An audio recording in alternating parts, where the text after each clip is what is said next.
Dire team.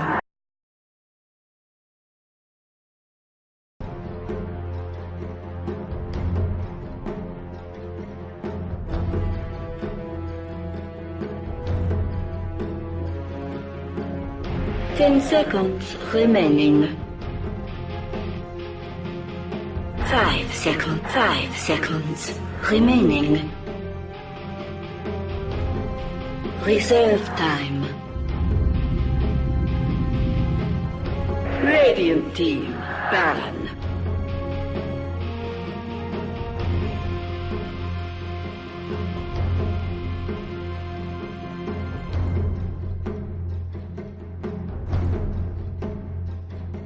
Ten seconds remaining. 5 seconds remaining. Dire team pick. Coverage of the MLG T.K.O. I'm Toby1. And I'm the Capitalist. And we are back here for game number 2, man. eHug going up against Cloud9. Cloud9 showing us the wonderful way the sexiest lady in Dota can be played with one of the most scantily clad ladies in Dota, and then next to a lady who's then able to ride a tiger, a white tiger at that as well. It's just been a bevy of beautiful maidens. Right now, though, we're going into game number 2, and I'm interested to see if what you'll kind see of more scantily clad women throwing out arrows at eHug. Is that what you want to see, Toby? You just want scantily clad. Actually, technically, Mirana's actually not Right. scantily clad. It's the Vengeful Spirit outfit, which is actually very scantily clad. Yeah. You would notice that. I mean, Vengeful Spirit. Excuse me, cosplay expert here. Cosplay expert. But don't worry, Toby I Wan, won't make cosplay expert. I won't make any creepy videos. To the game. Oh, way to make a reference like that, Toby. That not everyone will get. But the people that do will be toasting pina coladas on the beach later on tonight. This game, though, I want to see eHug do something special. I want to see them pull out some sort of pocket strategy because let's face it, Cloud9, very, very talented group of individuals. I think you're going to have to go for something abnormal here, and that's what they're going to do. A Morphling first pick. You know, normally I'd say this is abnormal, but with PowerNet in their lineup, I would just throw it out as not being normal at all. I mean, being normal completely. Honestly, we've seen a lot. We've seen the rise of Morphling in a lot of Southeast Asian Dota. We see Morphling a lot more. We see it a couple European teams, Chinese teams picking it up. The pick itself, not necessarily abnormal. First pick, though, it's a little. Yeah, it's a little out there, just being like Morphling. There, go ahead. Pick 5 heroes to counter Morphling. Go. I'm still waiting now for the. Actually, no. I was going to say Viper selection, but you go and pick a Viper after a Morphling's been picked up. It goes the other way around on that kind of combination. I still wait for that. Ever since the day that Cinder and like we cast a game with exactly that during the Cena Cup, and ever since he said that, I was just like, I need to see this in action. I need to see a counter pick for this one, and it's never happened. It's never happened since this day. But anyway, yeah, Morphling, Mirana. So at least eHug have some good maneuverability, stuns initiation, just coming out from those two heroes, but they really do put a lot of their cards on the table. Where C9, when you have a Lunar and an Ancient Apparition, Radiant team, Baron. they've actually run aggro tri-lanes with a Luna, and with Aura from Luna and Ancient Apparition with his Chilling Touch. This is aggro. If you just have one other hero with a controller, this could be a Rubik, this could be even a Vengeful Spirit if we want to go back to those lines. It's just a magic missile at level 1 will be enough to give him the extra jump in on that bottom lane. The Dazzle's also still available inside the pool right now, and it's very different to the Dazzle AA combination which we saw from eHug, which was on the safe lane passive. In fact, you almost wonder what would happen if eHug took that aggro tri-lane with those two heroes, because they are so aggressive. It's going to be the Grand Magus. So we look for the major control. There's too many arrows, there's too many waveforms, there's too much morph ability to steal on the map right now. They can't pass it up. Oh yeah, I mean you already have two really, really good. I think we've got a Zeus pick up coming. Wait, I just got zapped There's like a static storm in my shirt. I thought Toby, I thought you were like maybe one of those old guys who like has that knee that works up. Oh, there's a storm coming. My knee's kind of working up. I thought Toby was getting. I'm actually getting an electrical shock on my chest. I'm just like, what the hell is going on here? Now, that's why I'm just like, in the middle of the draft, what am I thinking? Zeus? Honestly, Zeus? it's possible. Let's go ahead, go Zeus mid and Furion off lane with safe lane here. Run an aggressive tri lane for Cloud9. Boom, done. There's your 5-man lineup. Man, that would be so brutal as well. The Zeus to give them the vision, the AALT can need it can be set up. They don't have the basic though combination for Team Global because you still need a lot of vision on the map to do so. Now you could run it the ice way, which is just like treants everywhere, looking at absolutely freaking everything, or you run it with a Nyx Assassin, and then you can look around the map. And if they try and run a Nyx Assassin in this one, it'll have to go to Bone 7, which means then you don't get your combination anyway.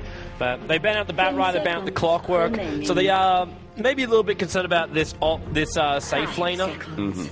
Or this offlaner from Team eHug and how it will screw around. We get the Templar assassin, so we don't get the Zeus. For the sake of it, we're just like trying to craft some sort of lineup that worked with Zeus. But when you actually do have a Luna pickup, especially if you're going to be going aggressive tri lane, you usually want to see some sort of hero that is going to be able to find your initiation, but also tank. It's either initiation or tank. When you have a Luna on your team, is what you want to see. So that's why we saw a lot of Dragon Knights and Bristlebacks being picked up once upon a time when you had a Luna carry. Now we're seeing a little bit more initiation. Puck's Templar Assassin is a decent medium between the two, right? Because oftentimes she picks up a Blink Dagger, is strong initiation with traps and being able to output a lot of physical damage here, but it's also really good semi-carry that will be able to bounce off of Luna. So Cloud9 right now, they have extremely good late game. And it's decent going up against a hero like Morphling because both Luna and Templar Assassin are natural BKB carriers, and they also output a lot of physical damage, which you run a Morphling and you start morphing to strength, it doesn't actually increase your survivability that much because you're decreasing your armor, leading you up to that sort of physical damage and even minus armor coming out from Cloud9 that is going to still wreck you despite you morphing to all that strength. I just want to take this moment while we're going through our last couple of picks. Please get out there on the Twitters as well as Facebooks. We've got some awesome games coming your way tonight. Would love to see if our viewer counter can crack over a little bit higher than what it is right now. So please get out there on your Facebooks and your Twitters. We do have our last game now, eHug vs Cloud9 coming up, but the big matchup for this evening for the TKO is going to be Team Liquid going up against Cloud9. The game is scheduled to start in just under an hour, so make sure your friends are awake. Over in America, it is. Find your mate. Well, There's it's obviously a weekend over here in Europe too. Yeah, no, shut up. Time differences aren't that big. It's the weekend. So honestly, I didn't know it was the weekend. You've got shut up. No, seriously, I didn't. I was like, really? I thought it was like the middle of the week or something. I've completely lost track of the days. It does kind of feel like that, work man. Day? Yeah, it's work day. Normally, we are structured by cast every single day, but we've had lost our way in the last week. Yeah, we've had some downtime. It's amazing. I've realized this. I actually counted up. I've had more downtime this week than I have ever since I got here. Yeah. It's been nice. It's nice. So, I love casting all this Dota, and I was, perfectly good with all the, 60, 80-hour work weeks. Absolutely, 100%. But having the last couple days to actually play Dota, oh, it feels good. It feels good, man. Road back to 5K. Well, your road next week is going to get a little bit more cramped. Yeah, I know. Because there's a lot more action coming up next week. And then the week after that, oh, man, you better have no life, because it's going to be what's going to happen. It's some fun times. It's some fun times. And finally, when we get this tournament announced and out there, then we've got the ESL 1 qualifiers to being in as well. Yep. And the TKO is going to be hitting its last stride too, so they're going to hit into the last stage of TKO. Mm-hmm. The D2CL is next week, and then the new season of D2CL is beginning of next month. And yeah. If you're looking for great Dota action, you know the place to come. Yep. It's joinDOTA.com because we've got 3 different live streams. it's not just this live stream. Don't just automatically assume, joinDOTA Red isn't up. All right, so they take away the off-lane puck. Team eHug banned that one away. Think it would have been really strong, good initiation. We get a different kind of initiation here, though. Centaur War Runner with the ultimate, with often a early blink. Radiant team pick. So as he picked up, Timbersaw is decent. Up against Luna early on, pre-BKB. You can kind of burst her down. That's great. Also good against strength heroes and squishies, and even Templar Assassin with the Chakram. You're able to burn through Refraction relatively quickly, but honestly, it's not really what I was expecting. This Team eHug lineup is quite the amalgamation of heroes, because what we have is a Naga Siren carry. This should be a Morphling middle. You've got a Shadow Demon Mirana support, so they're going to be looking for that. It's really going to be your big playmaking. If eHug can move around the map and shut down whatever lane they're up against, whether they're running a tri-lane versus tri-lane, or if they're tri-lane versus an off-lane and they have the opportunity to roam around the map, Sheep and Pandago are going to be the two players on Team eHug that determine whether or not they can actually get off to a good start and snowball their way to victory, rather than just get stomped once again by Cloud9, because Cloud9 right now have a really good mid-game team fight lineup. For guys out there who are having troubles, I know this probably won't reach you when I do it this way. Yeah, for those who are having troubles with... I know MLG put in some new security protection to try and make sure that the ad block doesn't function for MLG streams. Obviously, support eSports by watching the adverts for the free content which you get. The ads are the way you pay to watch it. But yeah, all Bone 7. Disruption. I don't know if Poundhead really wants to be here. The arrow's going to come in. It does connect, but Pylai and Howie are right behind him. They can't kill off a Centaur with that kind of initiation. Yeah.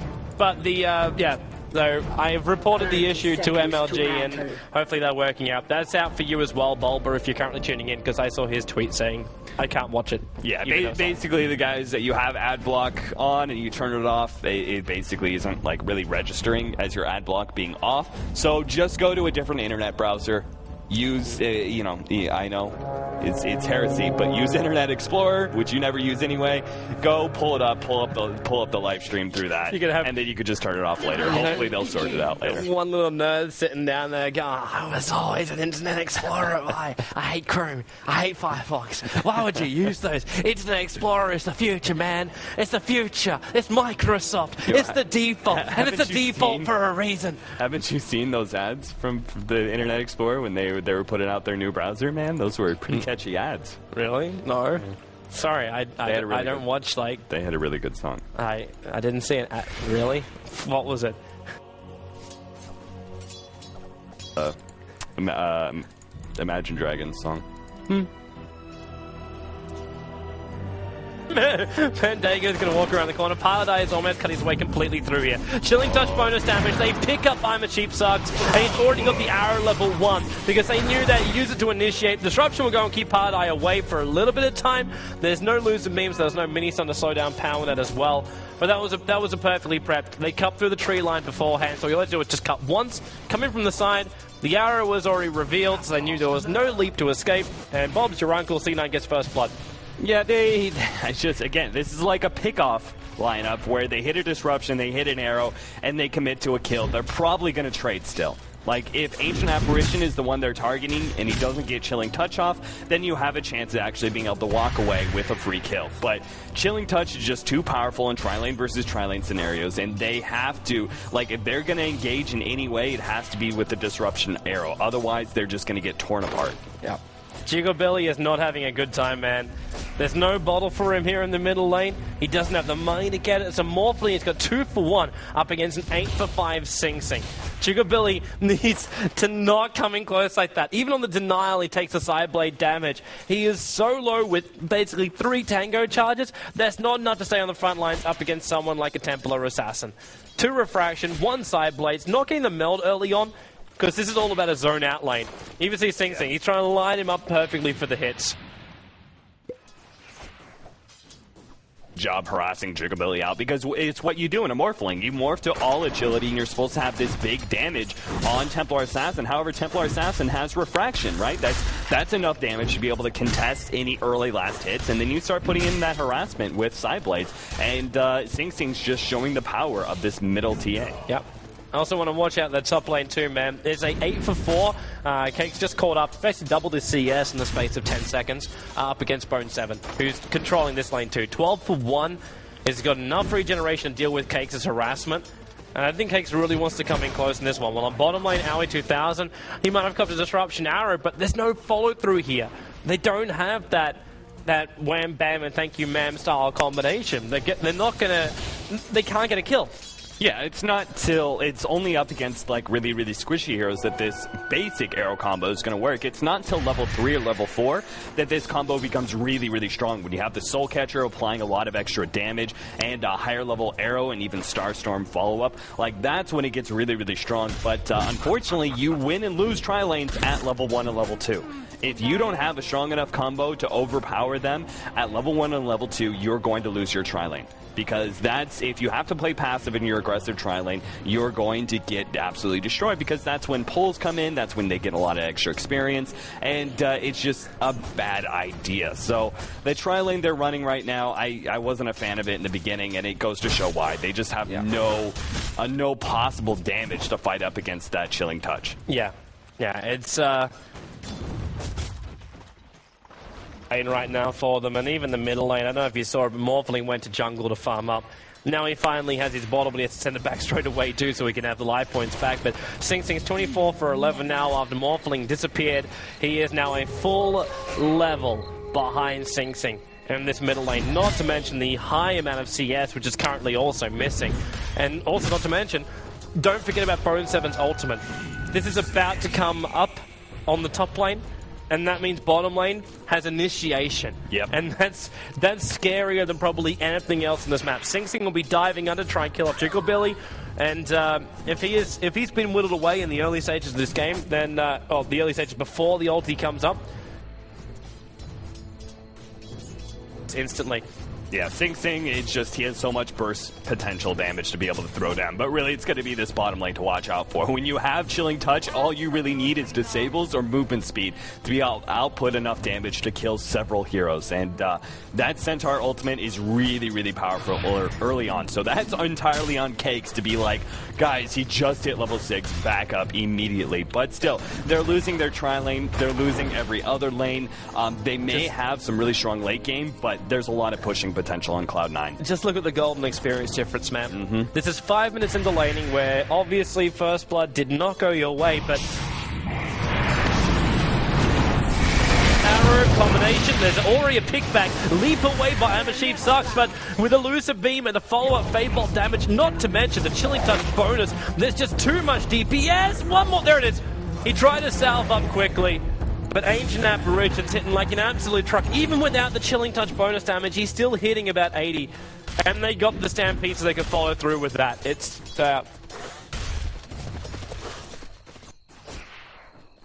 They can't do anything about that. A Luna Aura and Chilling Touch, every single auto attack is a small nuke.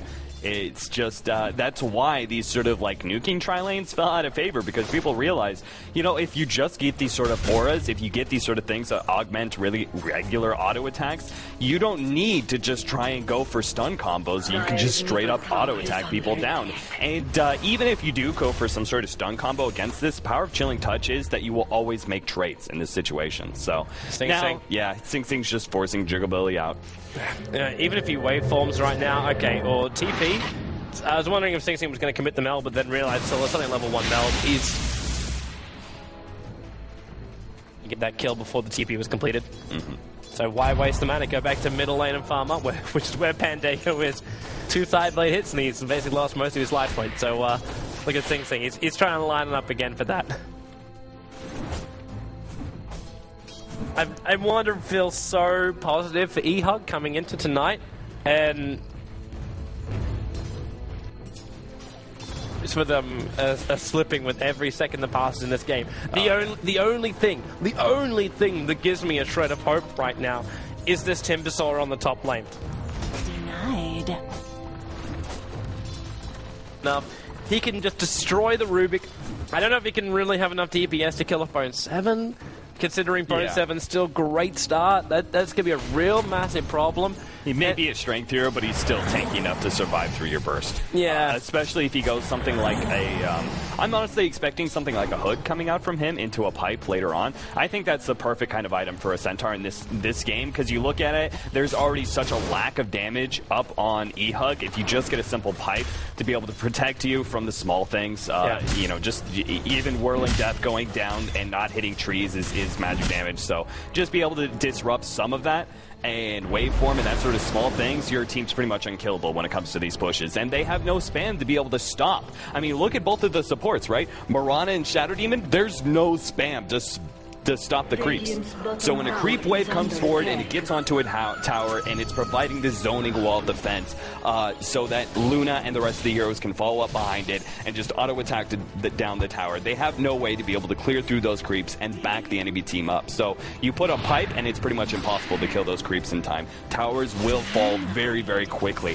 And that's why Timbersaw was such a surprise for me as the last pick coming out from eHug, because it didn't tie the strategy together. Yeah. For the sake of something that might be able to like do a lane up against. But I even see that. No, I'm with you, man. The pickup just doesn't make a lot of sense, and the fact the laning has gone just so badly for eHug, it makes it very difficult to even try and make these plays. But we do have at least something which eHug didn't have in game number 1, and that's playmaker heroes. Disruption into an arrow is at least a semi-way that they can make a play. They need the DPS to follow through, and that's the key thing for a Morphling, which we've actually just pushed Jigglebilly into a jungle. So we now have a jungle Morphling, while Pandago and PowerNet try and survive up against a Rubik and Templar Assassin in the middle lane. Now, they're spending more time taking damage from SADBOYS than they are farming. At bottom, she's taking more time and more damage from Lucent Beam than actually being able to go forward and auto attack. This is one of another really, really strong feature of Luna, is that you can leave her alone against offlaners, and she by herself, just the presence of her nukes in lane, is able to zone out offlaners really, really easily. So you can actually move around the map with your supports and not have to worry about that offlaner hero getting a lot of farm while you're gone. Disruption encounters going off here in the middle lane, but Sing Sing, he's got refraction up. He doesn't care about any of this. Yeah. He just backs up, goes back into farming. I'm interested to see what Sing Sing's going to build into in this lineup. That deeps, even to a more classic kind of TA build, which is a straight-up Desolator in the early stages. Because that way you know you're going to pop the Morphling. And if you get close to a Timbersaw, you can also try and man mode him. If say go Desolator BKB with this kind of lineup, your strategy is very, very strong for these 5-man team fights, and those Jigglebilly. Yeah. Jigglebilly. Yeah. If Sing Sing waits this out long enough, he's going to wait for Jigglebilly to take the damage. Now, he's sitting here with actually some nice points up in strength, but the waveform's just been used, and Sing Sing, okay, he's going to move up. There's no sentry wards around here. He wants Jigglebilly. If he actually walked up the hill, then he would have found Pandago. The entire way through. Centaur, you might be able to give him an ultimate too. He realizes that his meld is not high enough to be able to actually kill Morphling. Just a simple waveform away is going to be pretty easy. TA Trap's going to try and give him a shot for it. No. Dire's middle tower is under attack. Ducks, but waste of time really for Sing Sing with that kind of movement. He's going to soak up some experience up on the top, and that means Bone 7's also going to switch to the middle lane.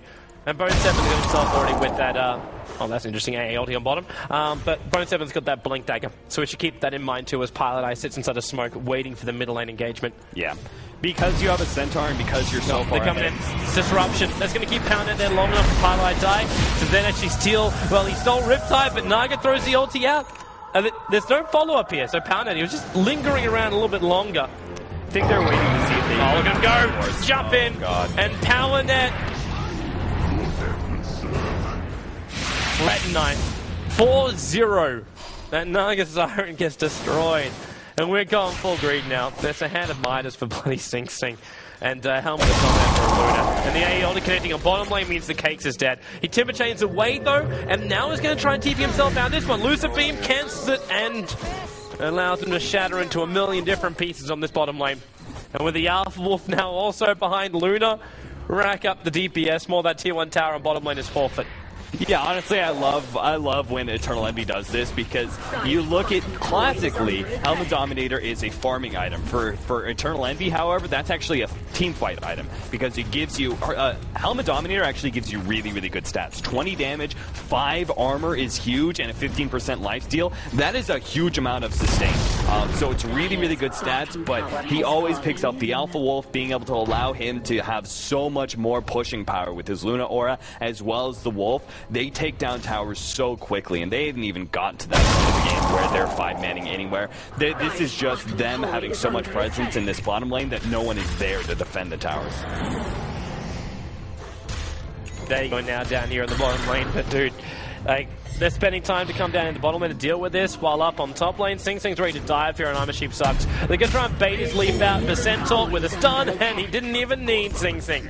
Bone7's doing this solo right now, and you can't prepare for that kind of stuff. You really can't prepare. What's even more thing? He'll get stunned before he can respond.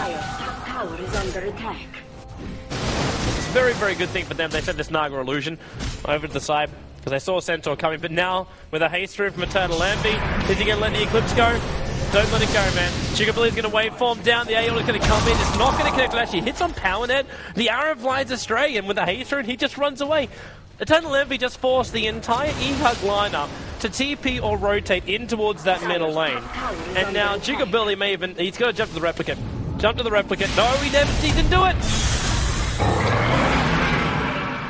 The Shark River's coming in, and then starts up in the Strength Morph. Bottle charges up quickly through Highlight Die. He actually stole Strength Morph, so he's got a lot of life points on him. Armor Sheep sucks. The arrow's already been used, and Highlight Die, because of the Strength Morph, had enough life points. He was able to survive through the DPS. And in the meantime, Luna just took out the tier 1 tower in the mid. Yeah, I mean, Rubik has no armor, but there's not a whole lot of physical damage coming out from Cloud9. There's not a whole lot of any damage coming out from eHug. I mean, you look at it, Cakes.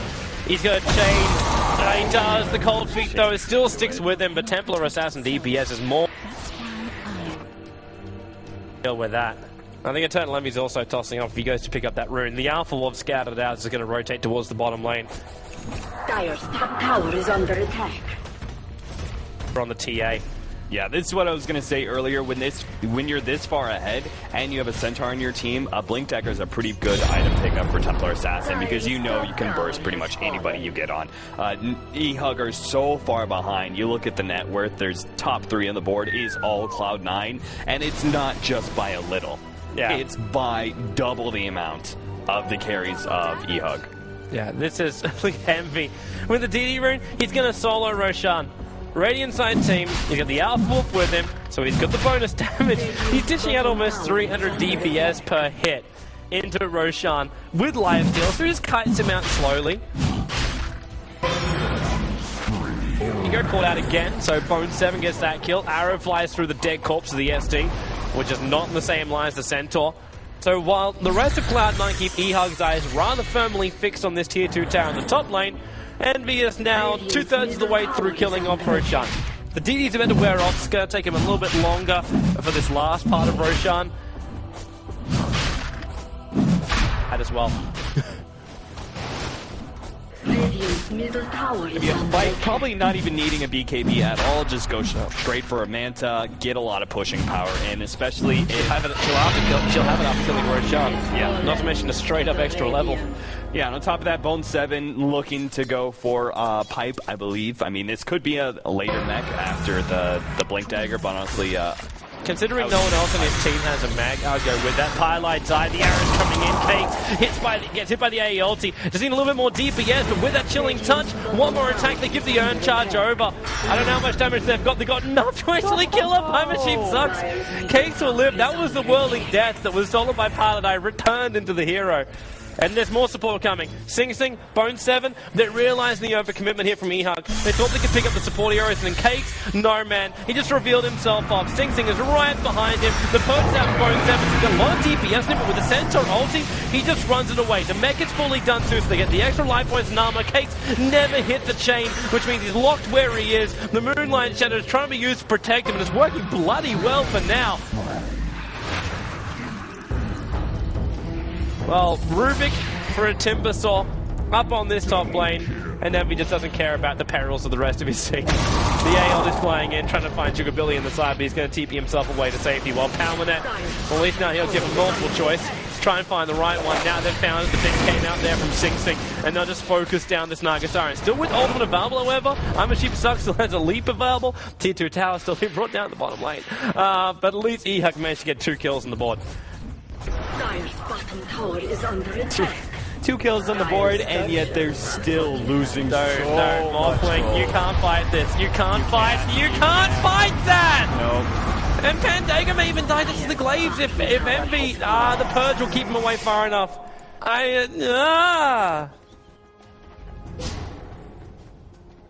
Just walking into certain doom. It's just... Morphling doesn't do anything at this point in the game. Naga Siren does very, very little. Shadow Demon only does so much in combos with the Mirana, but Mirana is so under-leveled, we still do not have the maxed out nukes from her. The only damage dealer right now for eHug, whether it's physical, whether it's magical, it doesn't matter. The only damage dealer for eHug right now is Cakes on the Timbersaw, who's level 11. You can't expect a Timbersaw to 1v5, especially since Cloud9 are so far ahead, and you have even the supports picking up survivability. Rubik went full strength, so he's fine. And Ancient Apparition has an Earn plus Tranquil Boots, so he's got a little bit of tank to him as well. Like 7 jumps in, starts with Pandaga. The Aeoli was flying in, but it had no time to connect. As Highlight Ice Fable short the kill. In fact, he'll pick up a double kill from this one. What he managed to steal? Okay, he just managed to steal Replicant. Okay, that's gonna be great for Highlight Eye. Jump up, almost got the hoof stomp off in the middle of the chain, and that would have been like a dead Cakes right there. Either way, it's still both the Miranda and the SD being picked off.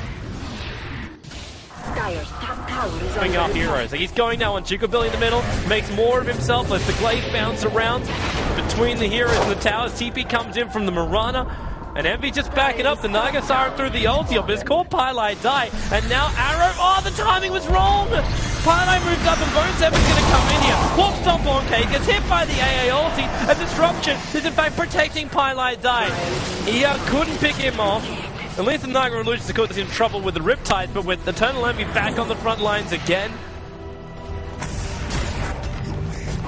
And that means they're going to pick up the Eagle Song as well for the Luna. Rack up that edge even further, unless she's going to go something more balls deep for an item, but I'm pretty sure, nope, there it is. Eagle Song is up.